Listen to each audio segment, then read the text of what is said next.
Un saludo para todos. Este es el segundo video de una serie de videos que venimos trabajando acerca de análisis relacionados con la epidemia de COVID-19 en Colombia. En esta oportunidad vamos a abordar la pregunta de si se debería suspender el aislamiento preventivo obligatorio el 27 de abril de 2020 en Colombia.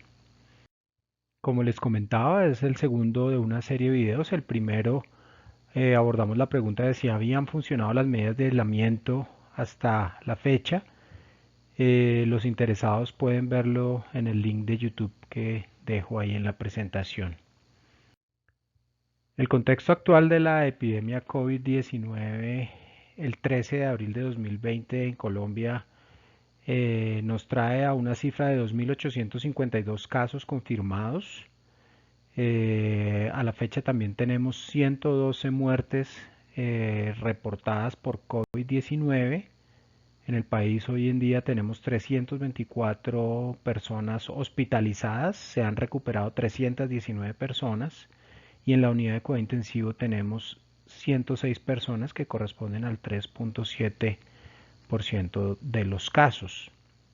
Esta evolución la hemos logrado ralentizar o por lo menos disminuir en el impacto que presentó inicialmente gracias a una serie de medidas de aislamiento preventivo obligatorio que se han establecido en el país.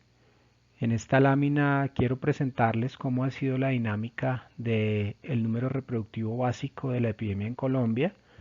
Cuando modelamos el arranque de la epidemia en Colombia, estimamos que ese R0 había sido de 3.77, pero en las semanas siguientes rápidamente entre el 11 y el 13 de marzo este R0 se ubicó en aproximadamente un nivel de 7.6.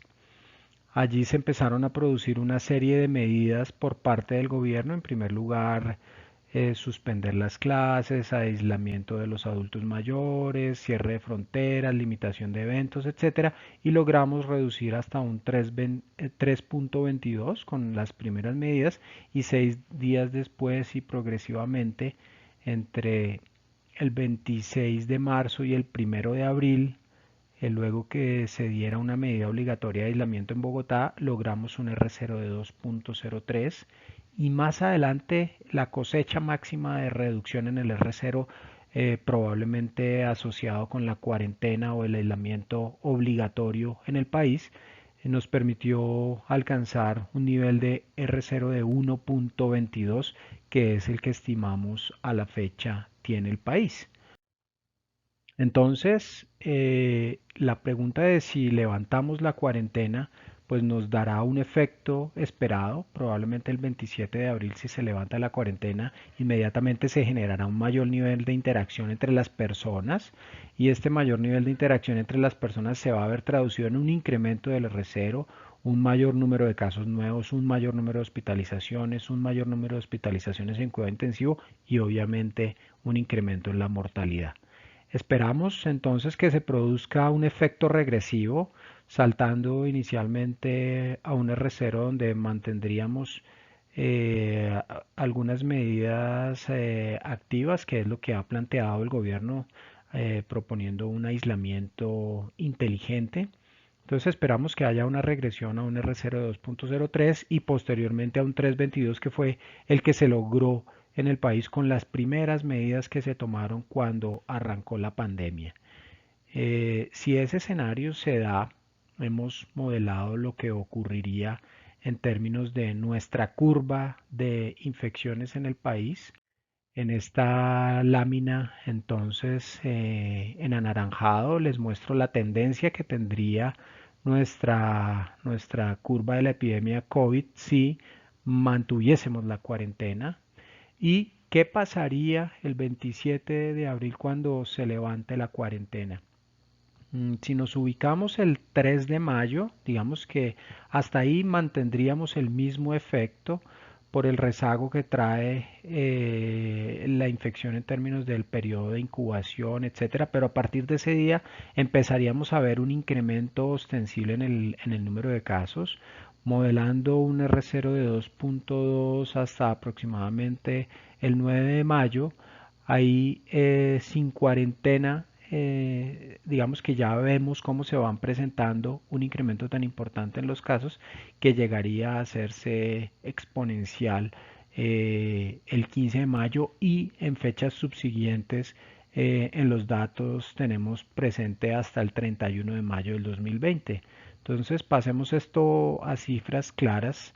Al 15 de mayo, si siguiéramos con cuarentenas, tendríamos alrededor de 8.311 casos infectados acumulados y sin cuarentena llegaríamos a un número de 37.396, asumiendo un 11% de hospitalizaciones, que es más o menos el comportamiento que hemos tenido hasta la fecha. Tendríamos con cuarentena 914 hospitalizados y sin cuarentena 4.114 y en unidad de cuidado intensivo 37 casos con cuarentena y 165 sin cuarentena. Si nos vamos 15 días más adelante, siguiendo esa dinámica con un R0 de 3.2, tendríamos sin cuarentena alrededor de 277.706 casos.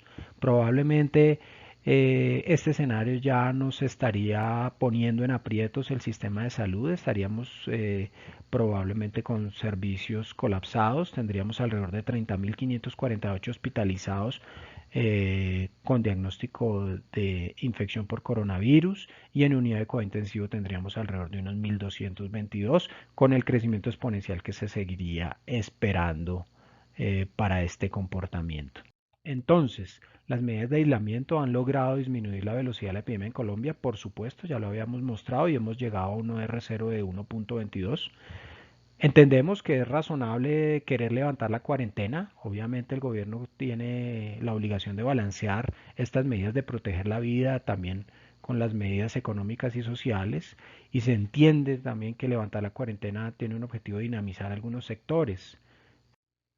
Sin embargo, a la fecha sabemos que nuestros servicios de salud no están a punto aún para recibir la ola de casos que se presentará cuando levantemos la medida de aislamiento preventivo obligatorio. Podemos vernos sometidos a un colapso institucional y esto tiene una serie de efectos secundarios que no alcanzamos a dimensionar aún. Por lo tanto, recomendamos posponer la medida hasta que la capacidad instalada esté a punto y si no logramos ese ideal, por lo menos tener una mejor condición para enfrentar este reto que se nos viene bajo un contexto, un escenario de aislamiento inteligente como es el que ha planteado el gobierno. Entonces, muy concreto, la respuesta a la pregunta si se debería suspender el aislamiento preventivo obligatorio el 27 de abril es no se debería suspender.